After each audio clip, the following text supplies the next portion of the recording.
that is just a real lockdown, composition coming in from Unique Deus Vult, who wants to play for those short skirmishes, but when the time comes, hits those level 4s, looks to get those pickoffs like you mentioned. And now this is going to be very interesting. I'm excited to see what Russia brought to the table, but you know what? Burmese Ghouls, statistically speaking, they are the favorites to win this series. So right now, Russia, Unique, Devo, you need to show us what you brought to the table and how aggressive and how calculated you are when it comes to the fighting. Now, let's get into this second game of today. Welcome to the Land of Dawn and the M2 World Championships as we begin the battle right now. And looking at it right now, Lil getting harassed here by Ruby DD. Wow, the aggression is there, ladies and gentlemen. And as you can see here, both of the teams aren't really giving that much priority into, you know, just invading people. For sure. And even Lil, even with the Jawhead, he's not gonna go into that purple buff area, and he's not gonna, you know, try to ejector it as much as possible. Yeah, I think maybe he's trying to find as much information as possible here on which buff they're going to start on from. Oh, Lil getting the ejector onto Kid. He is in a lot of trouble. He has no spells to get himself out of there because he took Purify. No flicker at all. First blood going over to Unique Deus Vult. And the timers right now for the side of Burmese Ghouls is a little bit more delayed, to be honest, now that Kid and Maybe went down. Well, that's one kill on Maybe, but you would have preferred it if it gone to, like, you know, Ace or Kid. I mean, at this point, obviously you would want to put them on your cores and carries, of course. But you know, considering the situation, Deus Vult still traded up. It's a 2-for-1 trade, and at the end of the day, they're very happy considering that they are the early game composition. And look at this. They know that this guy doesn't have flicker, and Lunox here is the primary target. But Ace, jumping in, Tempest of Blades, and look at that. He's going in hard. He's trying to jump on top of his Sawo as well as one shot, having to get on out of there. One shot. He's still a little bit of health left. Can Ace? He doesn't have enough energy. Even with a purple buff, he could go for the dive, but no, it's too much damage. Ace pulls away, and they continue to try for this invade onto the Beetle side. That could have been the great equalizer here into the early game if they got that kill, but Ace didn't have enough energy. Yeah. And maybe that's one of the things that you have to look at when you're playing Ling. Ling's energy regeneration got a bit, you know, nerfed, and you can see it there. You can definitely see it. Oh, but now Defender coming in hard. He's already using his Black Dragon form to try and hold, but he manages to get his passive off, allowing him to sustain longer, and the rest of the Burmese Ghouls forced to push back. Sawo getting more information on where exactly this Ling is going to be. Still has the orange buff on him, but maybe zoning them out. The turtle is up again, and Ruby DD looking kind of low. And as you can see right now, Sawo has his level 4. Divine Judgment is up. How will they utilize this? But he doesn't have the flicker, so there's no forced engagements that's gonna happen right now. Lil here getting spotted out. Maybe and the others just trying to control that Lord area. The turtle area, rather. Yeah, and I mean, Sawo doing a good job making sure that he's getting plenty of information so that his team can actually, you know, avoid certain areas and force out Ace to use a lot more energy. But Ruby DD going in hard onto Defender. He's getting plenty of damage, clears the wave absolutely perfectly, and dashes on out of there as soon as the passive coming in from Defender pops. And as you can see, a lot of these teams are giving a lot of priority right now to this turtle lane. And they're trying to measure up each other. Are they gonna go in? Are we gonna go in? Could we initiate the fight right now?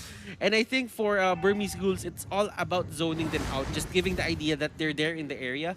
But Ling was actually taking that Soul of Lava onto the top lane. Yeah, and this is a really good idea, using that mobility. But oh, Lil going in pretty hard, already using the Unstoppable Force. He gets pulled in by the Implosion here, but it's not looking great, as now the rest of Burmese Ghouls going to be cutting down the Unique Deus Vult members one by one. They use a lot of their abilities, but unfortunately it's not going to be enough. They want to go for this dive, and Kid, he is waiting for the opportunity. The Machine Gun Mage looking for the opportunity again. Maybe looks for the initial pick off. He might sacrifice his life for this. He goes down finally. Concussive Strike is going down, and that's going to be a 3-for-1 trade-off in favor of Burmese Ghouls. Unique Deus Vult. They've got to be so careful of that implosion coming in from Tigreal. And nice order of brilliance there coming out here for Kid, dodging that unstoppable force coming out from the Jawhead. Sunset Lover and the others, they're just trying to get the farm. Corrosion Sight is up, and it's a step in the right direction now that he's getting items. Yeah, it's looking good, and considering that the gold lead that they have, 2K ahead, Burmese Ghouls, and they also have the EXP lead, which is even better for their side, speeding up this game as soon as possible, but they already found that pick onto Lil. There was no way for him to get on out of there. Kid ensuring that even if he did have his flicker up, he would have ensured that he would go away. And now Roger, when the next to fall under, he can't walk under the tower at all. No minions to actually help him out here. Let me just remind you, that Jawhead was a tank. That Jawhead was a tank, ladies and gentlemen, and he got bursted down quite fast, especially with the Lunox there in that certain area. And that's technically how you use the Lunox. It's just try to find those lineups where the team wants to go in and tries to pick those sustainable off-tank heroes. You're gonna punish them a lot, and Kid just showing us how it's done. What's scary about this situation is that Kid, he's got 4 kills under his belt. Ace has 2 kills under his belt. D has basically been farming the entire game. Oh wait, Sawo getting pulled out and gets hit by the implosion as well. Divine Judgment does come, it hasn't been used just yet. Defender coming in hard. He's trying to come in and cut off the rest of Burmese Ghouls, but maybe he's in trouble. He can't seem to get out. He finally goes down as Kid gets into the backline, uses that brilliance. Ace now coming in, drops down hard. He can't get out. D is the next to fall as Ruby DD tries to jump onto it, but Sunset Lover trying to dodge as many abilities as possible, doing a pretty good job. The assassins finally get him. Sunset Lover pulling it back. 3-for-3 trade. And that fight was one for the ages, and one shot, literally one shot, Kid on that Lunox. Oh, that was hot. That was really hot coming in from Unique Devo, and they did a really. Oh, hold on. Oh, look at this, Burmese Ghouls. Is he gonna get it? No. Okay, he finally backs away. He doesn't want to greed out for the wave. They're not backing down of the aggression. Burmese Ghouls, they want to fight this head on as well, and this is one game that you really need to look at in terms of being aggressive. Burmese Ghouls, they're just going at it as well. Yeah, they aren't backing down. That's the scary part. But now Lil trying for the opportunity to go in. Oh, Ruby DD getting hit, but can he get on out of there? Sunset Lover making sure no matter how many times you dash, I got you covered. But let's look at the fight here as Defender is going in hard with his Black Dragon form, trying to circle them together into one space. Oh. Maybe finds the implosion. He's gonna pull it backwards. Lil flickers on out of there. Sawo now has no Divine Judgment, can't really do too much about it, and the rest of them are going to be dropping down like flies. The Kid, the machine gun Medj with a darkening, as Ace looking to clean up that fight, but unfortunately one shot still there, especially with the Soul of Lava to slow down any kind of assault. Woo! Burmese Ghouls. And this is turning into a fist fight, ladies and gentlemen. This is a brawl. This is a cage match. This is a cage match, ladies and gentlemen. And this is going to be something that you have to look at for, this is the benchmark of what you should expect from some of the teams here for the M2 World Championship. Their understanding right now is to just be aggressive. They don't want to surrender any turtles. This is, well, some of the teams here in the M2, they would give up the turtles for some certain areas of the game, which they don't think that you know, the turtle is important, the turtle buff is important. But right now, both of these teams really want the turtle buff. Oh, Lil! He tries to go for the unstoppable force. He knew he was going to die. He thought he could get that last bit of damage in to maybe pull something off, but it's not going to work. Ruby DD baiting out a fight onto one shot, but unfortunately, Ace comes rushing on over, getting a free kill up inside the top side of the map, and they break that top tier 1 as well. Sunset Lover right now trying to find the farm for a bit, but for D here and Ace, it's going to be that second turret, second turret onto the top lane. That's going to their side. Now, Ace and the others just using that mobility to try to clear the waves. And you know what? D here and Ace, they're having a bit of a split in the jungle. Yeah, I mean, now they're trying to invade to go for their soul, their enemy soul for a lot of lava. And Unique Vult, they are not having it. They do not want them to steal this away. Defender already in his transformed version. They could look for the engage, but this could be a tough situation to get back from. Now, Lord is up. The dragon, the black dragon form for Defender is down. Will Burmese Ghouls take this opportunity to take the Lord? Probably not, as they go and steal that purple buff onto the side of Unique Devo. Yeah, I'm interested to see what the items are going to be looking like in a little bit here, but it looks like, on the top side again, Ace getting some good damage onto One Shot. One Shot has been really heavily targeted this entire game. And let's try to see the items right now, ladies and gentlemen, and so that we have an understanding what's going to come out for these players. I know that Sunset Lover, it's a very, let's say, item-dependent hero that's 1-1.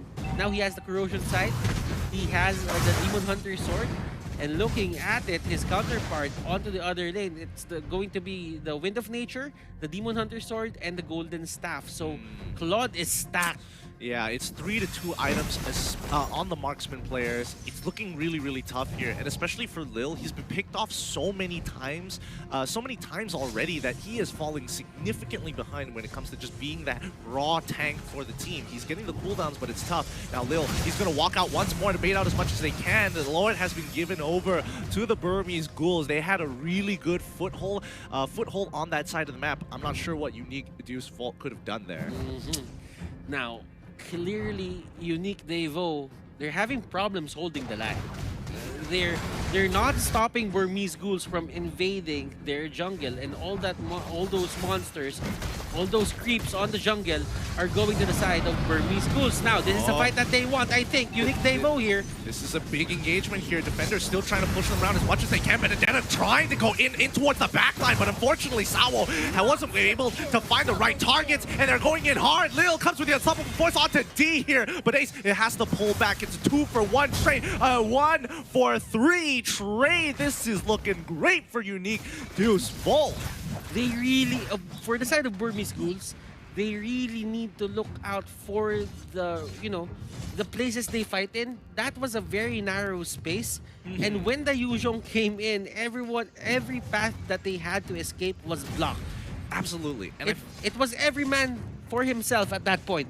I totally agree, but like you can see that a lot of the members, especially for D, he wants to go in hard with the Blazing Duet, and he gets absolutely shut down by Sawo at that point of time. He tries the Battle Mirror Image forwards or backwards. The Divine Judgment completely locks him in place. They have to be mindful of their surroundings. If another fight like that happens, you're giving extra time for Sunset Lover to get his items. Remember, he has 0 deaths. So, meaning his uptime on just farming is 100%.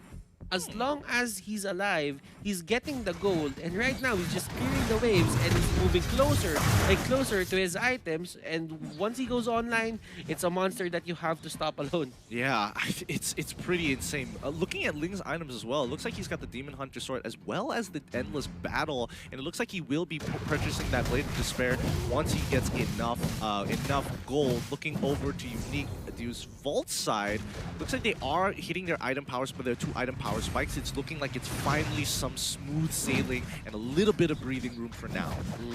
Sunset Lover and the others, they're just trying to wait for the late game. Well, for the side of Burmese Ghouls, they do have the late game insurance on D. Oh yeah, for sure. For sure. Now, I think, let's just say that whoever uses Wind of Nature first loses.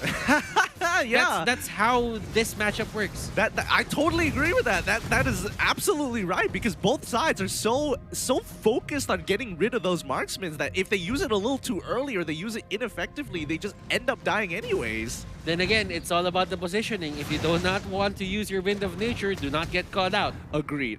But I will say that Unique Devo actually has a little bit of an advantage in this particular area of catching people off, because a lot of their abilities is just point and click. Yeah, and To be honest, they have a lot of these heroes that we talked about this earlier in the draft. That it's single target, it messes up with your position, Oh, yeah. and that's the only thing that you need. It's the worst feeling. Blade of Despair being purchased here by Ruby DD as they lose another turn. The macro play coming out Burmese Ghouls looking really nice, but one shot he tries to go in is going to get heavily punished for that. You cannot be tumbling into your opponent. A bit of a miscommunication there as Defender wasn't really in the area to go for the follow-up. One shot wanted to go in, wanted to fight, but his team thinks otherwise. Yeah, he's got to be a little bit more patient in that sense, but hopefully that wasn't hopefully that was a little bit of a misclick. That's fine. Unique Deus Vult doesn't lose too much off of this. It's not like they had a lot of pressure to work with to begin in the game. But Burmese Ghouls, looking at their macro, it's looking good. 7K ahead of their opponents. It's a tough situation to be in. Yeah, man. Looking at it right now, Ace and Kid are here in the Lord area, and this is going to be the most important part of the map right now. Lil here, spotting them out. Will they contest? Everyone is scattered here for the side of Unique Devo, while Burmese Ghouls, they are in the Lord area, and they're just trying to take it down, and they will give it to the side of Burmese Ghouls without contest. Yeah, I think it's definitely understandable here. Burmese Ghouls are finally, you know, especially for their core heroes, are reaching that point of that breaking point. You know, being able to have that 3 to 4 item power spike, and that's what happens when you reach 49K. While you know, unique Deus Vult is trying to catch up to it. They're just a little bit behind. They're just 5K behind actually from hitting that power spike themselves. So until they hit that, I don't think Unique is going to be doing too much. Yeah, clock's ticking for both of these teams. Who has the better positioning? Unique Devo. They got the early game advantage. Right now, it's slowly, you know, slipping out of their hands. And for the late game, it's anything goes because you have the Claude, you have your 1-1, and especially for Burmese Ghouls that they have this late game Lunox potential, and that's Benedetta who has late game potential as well. Yeah. This is going to be a tough one. Illuminous Lord going to be crashing into the top inhibitor turret. It breaks it instantaneously, but you know, Unique is doing a good job clearing out the Lord-empowered minions on the mid and bottom side. Now they just have to deal with Lord. They lost the inhibitor turret, which is not the greatest, but they are still in it to win it. They haven't bowed out just yet. And they have good wave clear, mind you. That is going to be the Ring of Order coming out here from Kaja. Ruby DD is going to go in. Oh, he forced that. He's forcing it hard. Defender trying to disrupt as much as possible, but in the back line, maybe going in with the implosion. Nothing they can do about it. Burmese Ghouls, they go in, maybe tries to save the day, but unfortunately, Ruby DD might have accidentally baited a fight. Oh, it's not over yet. Kid turns around with the targeting as well. Goes into that brilliant form, but nah, he's gonna be absolutely shut down by Unique Deus Vult. And they do not disappoint Unique Devo. They hold the line to their base, and right now, Sunset Lover is getting all the items in the world, and Sunset Lover is loving it. No puns intended. But Ruby DD, he's going to be trying to clear that wave as soon as possible, but this is the time that Unique can do something about it. Ruby DD, he's in trouble. Oh, that was clean. Come on. Eye for an eye. When you time it right, it can do you wonders. Man, literally, it's a 0.7 second ability, less than a second. That timing couldn't have been any more perfect. It had to be within the range of 0.5. That's ridiculous. But then again, man, that is a telegraphed skill. You can see it from a mile away. It's gonna come in front of you, and you just have to time it right. But still, it's so clean. I like it. I like it. Oh, wait, hold on. Oh, Sunset Lover! It's looking bad. They finally found that pick onto Sunset Lover with the implosion, but now they are going in hard. Defender trying to disengage the rest of the team. They cannot afford to lose any more members. Maybe, well done. Even without a flicker, he is still pulling punches. Looking at it, that was a clutch catch for Maybe. For the longest time, he couldn't get really an explosion on that 1-1, but with that flicker in, Yeah, He and got it in time. he's doing it again and finds Lil in the process, and now it's gonna allow Ace to jump in towards the backline. Zawo gets executed, and he is down. This opens up the entire wave for Burmese Ghouls to finish off the Fire Defender, trying to clear it up as soon as possible to keep the crystal alive. But Ace, he's trying to kill it out as soon as he can. One shot doesn't take him out in time. Burmese Ghouls take game 1. And look, Take me to the top, take me to the top, take me to the top, take it. Take me to the top, take me to the top.